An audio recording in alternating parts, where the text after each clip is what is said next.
प्रेम एक ऐसा अनुभव है जो मनुष्य को कभी परास्त नहीं होने देता, और घृणा एक ऐसा अनुभव है जो मनुष्य को कभी जीतने नहीं देता।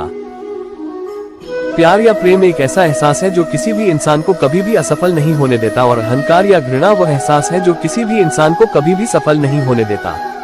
जीवन में आधे दुख इस कारण जन्म लेते हैं क्योंकि हमारी आशाएं बड़ी होती है। इन आशाओं का त्याग करके देखो, जीवन में सुख ही सुख है। मनुष्य के जीवन के दुखों का मुख्य कारण उसके खुद की आशाएं और इच्छाएं होती है। मनुष्य की इच्छाएं काफी प्रबल होती हैं, और जब मनुष्य की इच्छा के अनुरूप कार्य नहीं होता तो उसका मन दुखी होता है। अगर मनुष्य अपनी इच्छाओं का त्याग करे तो उसके जीवन में सुख के अलावा और कुछ नहीं होगा। राधा कृष्ण का मिलना तो बस एक बहाना था, दुनिया को प्यार का सही मतलब समझाना था। श्री कृष्ण और राधा दोनों ने ही इस पृथ्वी पर कुछ विशेष कार्य को पूर्ण करने के लिए अवतार लिया था। उन दोनों का मिलना और मिलकर बिछड़ना एक प्रक्रिया मात्र थी जो पहले से निश्चित थी, और इसी प्रक्रिया के माध्यम से उन्होंने प्रेम के वास्तविक रूप को इस संसार को समझाया।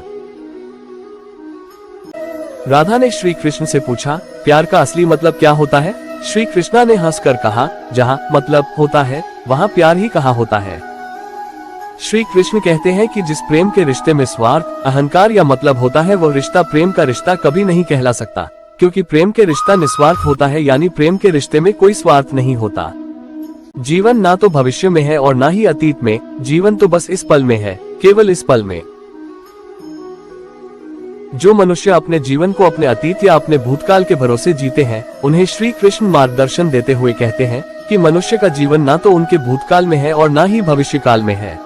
मनुष्य के जीवन का असली सुख उसके वर्तमान काल में ही है, इसलिए हर मनुष्य को अपने वर्तमान के जीवन का पूरा आनंद लेना चाहिए और निस्वार्थ भाव से सत्य कर्म करते रहना चाहिए।